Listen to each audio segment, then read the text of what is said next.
Hey everyone, this is Shreyas and welcome back to another video. I've been using the Pixel 7 Pro for almost 8 days now and I think it's about time for my full review. There are a lot of questions which people have been asking and I put out a post on Twitter to understand what you guys want to know as well. Starting with performance, is the fingerprint better? Are the cameras any good? Are the features worth the price? And also for my particular country, the market, is it really worth the money and how does it stand against the competition? Fair disclaimer before I go about this particular video, I've been using the Pixel 6 Pro for over 10 months. I've really grown to like that phone despite its flaws. It's nowhere perfect, but it worked out really great for me for why I got that phone and it fulfilled that particular thing. The Pixel 7 Pro is definitely a refinement over the Pixel 6 Pro and was officially available in my country. So that's a disclaimer you should know about. So I've really grown to love the Pixel Pro series at least. So it might seem a bit biased, but I'll try to keep that in check through the course of the video and try to explain myself why I really like it. With that said, this is Shreyas and let's check that out.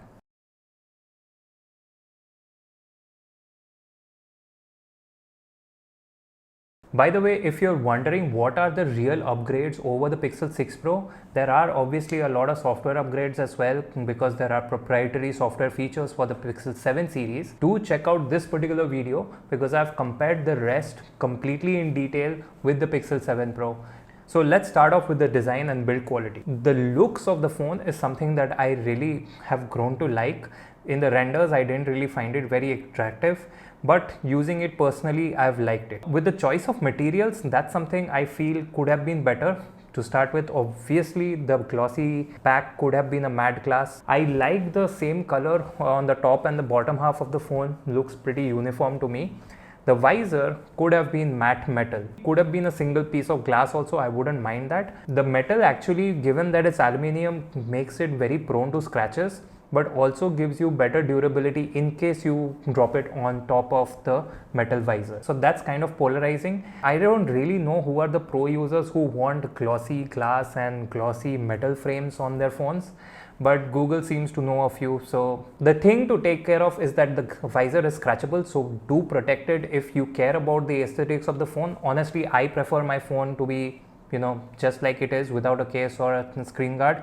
And that's how I'm going to rock my phone, honestly speaking. Overall, the design, the weight balance of this particular phone, like you can literally balance the phone on the G logo and that's really well done. So the top does not feel very heavy, and even if I'm using this phone for a longer period of time, it's not as heavy. Apart from that, it looks almost same from the front. From the front, you actually have almost the similar display, but one significant change would be the brighter display. It gets considerably bright compared to the Pixel 6 Pro, and if you're coming from something like the Pixel 6, the display quality is a huge upgrade. But unfortunately, it uses the same technology, that is the LTPO tech, which only goes down till 60 Hz. Even on the always on display, I see 60 Hz at least from the developer setting, which shows the refresh rate. I have seen lower on other phones like the OnePlus 10 Pro. So that something could have helped with the efficiency of this particular phone. The other thing is you get an option to scale down to 1080p. Now I'll visit more about the impact about 1080p and 1440p later in the video about battery life. Content watching experience is really great. What adds to the experience are the speakers. The speakers are very well distributed actually, with adaptive sound that you can turn on from the settings panel.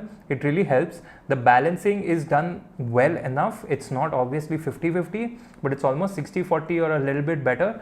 So really helps. What it does lack is a bit of bass. A little bit more bass could have really made this sound system a lot better, but there is no distortion at even the highest volume and it gets really loud. One more thing about this particular phone is the haptics. Man, the haptics are probably the best I've used. This is A+ haptic experience, not just in regular usage but also experience, and even everything that has a haptic feedback is stronger, tight, precise, and has almost no delay. So that's something that really enhances the experience of using this particular phone. Few concerns which a lot of people have posted and I want to address it. A lot of people said that hey, they have heard about signal reception issues. Honestly, at least in Bangalore over here, I did not face any issues like that. Again, I am not relying on data the whole day. So people who use mobile data as their daily data usage, that's somewhere you should actually ask people around how the signal strength is around your area, because according to Rohit Arora and his review, in his Pixel 7, not the Pro, he was getting a lot of battery discharge because the signal strength was low and the phone was struggling to connect to a cellular network. If that is the case with your region as well, keep in mind about that, but at least with me, even outside, I did not have any problems, and I have really not faced any issues as such with cellular reception during calling, etc, etc. Another thing which was a concern in the last iteration was the fingerprint sensor. The fingerprint sensor is considerably faster, and not just faster, it is also way more accurate and reliable. It does not really fail, it unlocks pretty fast actually. Another thing which actually makes the unlocking experience faster is if you have face unlock.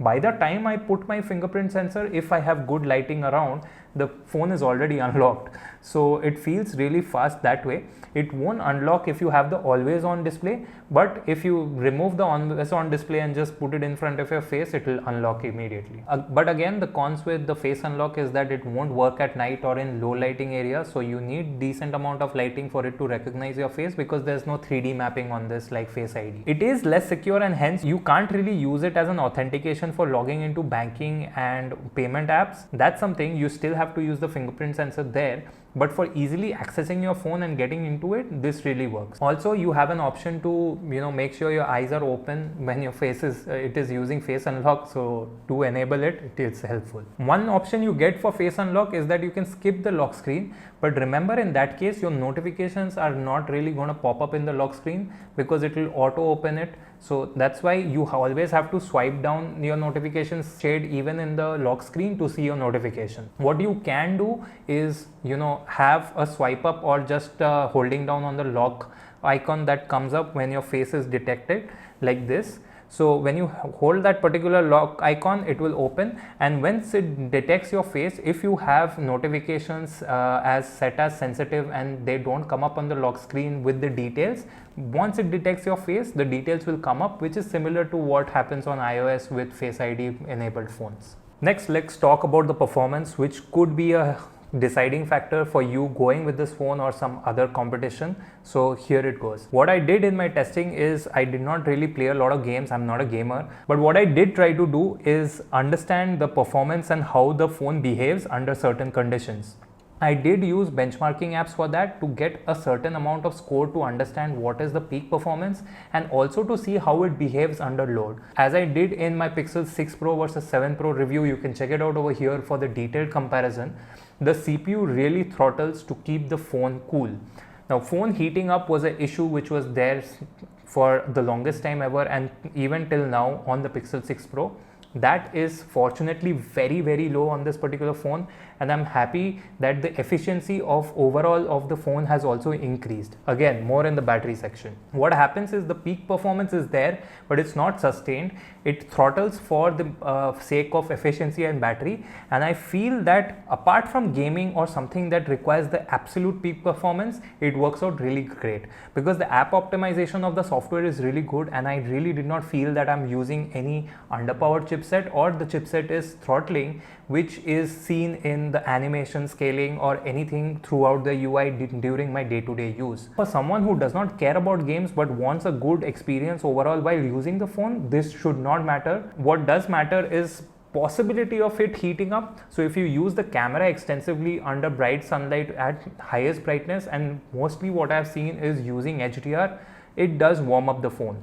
But my camera recording did not stop at any point. I have recorded up to 7 or 8 minute mark, so that's a good thing. The second thing that helps is the screen does not dim down at all, and the peak brightness is very good to have decent visibility while recording under bright sunlight as well. Again, if performance is your primary criteria, this is not the phone for you. 8 Plus Gen 1 phones are way better for that, and you should look elsewhere for it. Efficiency is actually not the strongest suit for it, but how Google has optimized it for the chipset to throttle under pressure just so that it does not get warm and suck up a lot of battery, I think that is a smarter move given that the phone is well more capable by itself. Another thing that gets the device a bit warm is actually using the unblur feature. So I was on a spree unblurring a lot of photos, and I saw that the phone did get very slightly warm on extensive usage of that. Again, the processing is happening locally on the phone. So it is kind of understandable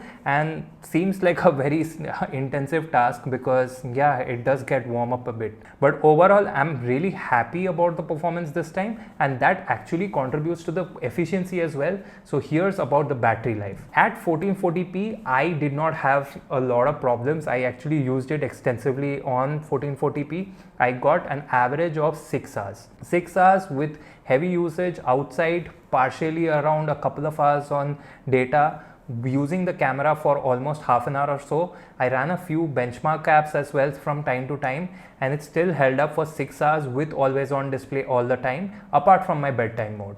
So that's the good part. This time I did not have a big problem with the 6 Pro battery life as well, because it gave more than 5.5 hours. Under heavy load as well, the 7 Pro gave me 6 hours. But the best day I have had with all Wi-Fi usage and using mostly social media apps, a bit of 10-15 minutes of cameras, and just about scrolling on the phone and stuff like that, I've gotten up to 7 hours and 15 minutes of screen on time. And apart from that, I did not see a significant change when I toned it down to 1080p. So I have kept it at 1440p. A lot of people have asked me, do you see a real difference in it? Honestly, I don't, in the UI as well as on OTT platforms, because most of them are capped to 1080p on phones. Even on YouTube, just the bitrate increases essentially. But I'll keep updated on my socials on Twitter and Instagram. You can follow me here about the battery life and if it improves even down the line or not. One thing that I will again complain about is the charging. Charging speeds have not improved at all. Again, Google claimed it is 30 watt compliant, but unfortunately I'm getting a peak of 24 to 25 watts while charging this particular phone, and it takes around 1 hour 15 to 20 minutes. Now that's really long for someone who has been using fast charging, and I had to actually change my habit around it. So if you're coming from a phone that has fast charging on it, be prepared to become an overnight charger, because one thing it does well is hold its charge throughout the day through your different activities. Coming to the software experience, actually this is obviously where the Pixel excels, and this could be one of the major reasons you actually opt for the Pixel. The software is not only limited to the UI but also across apps that are mostly Google apps, and also throughout the camera processing and stuff. About the UI, it's very familiar. I actually made a dedicated video about what are the differences in Android 13 compared to Android 12. Again, that particular video should pop up right now, and you can probably have a look at that and understand it. Those are all there on the Pixel 7 Pro. The Pixel 7 Pro actually gets a lot of unique software features. I will probably make a dedicated video about it, so stay subscribed to the channel and turn on notifications, because I think every Pixel 7 Pro owner should know about it at least to use it at the right moment. If I really start talking about those features in this particular video, it will even get longer than it already is. So small things that really enhance the experience would be, taking in feedback. Like last time, you did not have a resolution indicator in the camera viewfinder unless you took down the shade where the resolution details are. It could be around the haptic feedback. Camera UI is majorly revamped in terms of how long you want the night sight to stay, or how the zoom ranges give you haptic feedback as you slide along it. Transcription of voice messages on the Google Messages app, the addition of voice typing, which really is helpful, and you can literally compose emails on this via that, and I really find it helpful. Not to mention caption calling. Now, unfortunately, in my country, you don't have call screening, which you do in US and few other selected countries. Then, of course, there is the unblur feature, which is kind of the highlight feature, and it really makes a difference. You can see a few samples over here, and I've posted more again on my social media, so you should check it out and follow me there as well for more. I'll tell you this thing, it does not really recover all images. It is not a remastering tool. It is actually an unblurring tool which tries to mitigate motion-based ghosting on photos. It works really well in certain conditions, but it's not perfect. What happens is when you have artificial lighting, like you can see over here, there are a lot of artifacts that comes up, at least at the 100 level. So you can just tone it down a bit to get to a middle ground which is both usable and does not look completely artificial. So you have that flexibility, but it's a good thing to have because there have been quite a number of pictures which I have recovered and I really feel good about it. Of course, with software comes the cameras, and I think these are a very well capable set of cameras. I'll tell you this is not the best camera hardware that is out there. This is probably not the best camera in terms of features that are out there as well. But what it does is make the most of the hardware it has. It has a 11 megapixel selfie camera, which is extremely wide and really helps. This time, thankfully, they added 4K 60 FPS recording as well. So they added a 5x telephoto instead of a 4x, and I feel it is significantly sharper as well. Not to mention, they changed the main sensor and they're doing a lot through their ISP, that is in the Tensor G2 as well, where in a lot of more zoom ranges you get better pictures. Especially I feel the difference is that when you go from 1x to 5x, the shots around 3.5 to 4.9x is something that really gets crushed. So that gap is big, but in good lighting condition, if your hands are relatively stable, it does a very good job. Apart from that, you get a way wider ultra wide lens this time with autofocus, which enables macro mode. Now I think macro mode is working pretty well. What I would complain about and is the weak spot of the Pixel 7 Pro is gonna be that ultra wide lens. It's actually good in terms of dynamic range, putting out details and things like that, but where it actually struggles is relatively in low light or where there is a very high dynamic range situation. There are artifacting and a noise added to the shadows in the effort of exposing it correctly. So unfortunately, it's just a 12 megapixel camera, so I would really appreciate if there is a higher resolution sensor put in for the ultra wide in the next iteration, which would really make this a good competitor in the whole space. About zooming capabilities, I think these are very much usable at 10x or even up to 15x, but beyond that it really falls apart. It tries to recover a lot and could put up a good fight against the competition, but I'm sure the S22 Ultra would do a better job relatively, but it's not as bad as you would expect from any other phone. It really tries to recover a lot with its software prowess. One more significant upgrade in the Pixel 7 Pro from the 6 Pro especially, and the 6 series in general and all the previous Pixels, is that the improvement in its video modes. Now the video quality has significantly gotten better. At least the 10-bit HDR looks absolutely outstanding on this particular display. Unfortunately, mastering it will be a problem on Premiere Pro and putting out on YouTube for you guys to see. I have actually a drive link down below, so try it out on your compatible display if possible. The video stabilization, the modes that it's using, especially barring the cinematic mode, to be honest, it's really good. The only part where I feel that it falls short is with the ultra wide camera. I think that is going to be due to the sensor size, the resolution of it and how much light it can get. Especially in low light, it really falls apart. But the primary camera and even the telephoto, it is extremely sharp, well stabilized, because if you can use the active mode, which you could last time. You had to digitally zoom in last time in the 6 Pro, but this time you can switch to the 5x telephoto and use the active stabilization. What this means is you can have your camera at 5x telephoto zoom and walk around with great stabilization. Now the footage might not look absolutely outstanding, but doing that at that particular focal length is really tough with the limited optical stabilization you might have in this particular phone. So that's really impressive. I think the video quality is something that is at least as good as most Android phones out there and really catching up to the iPhones finally. One more about video and photo is the app support. You can actually switch between all the lenses in Instagram and Snapchat at least. It really works well.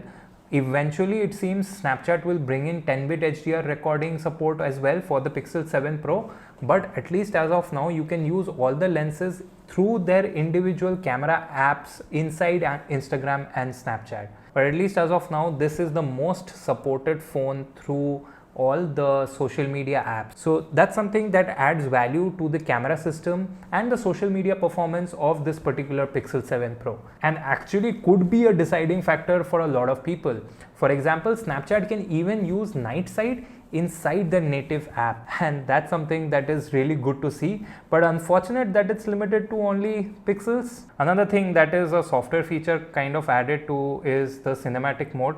Now it's not really the best because it's capped to 1080p. What it does work best is with human subjects, that too close by. If they're really far off, when there is a lot of depth to be mapped, that's where it does not do really well. First time, I guess it's not a very important feature. Also, it is only limited to the primary camera at the back. You can't use it on the front facing camera or other lenses. Ultimately, what do I feel about this phone? Actually, I'm really happy about the phone, apart from this particular design decision of the visor maybe.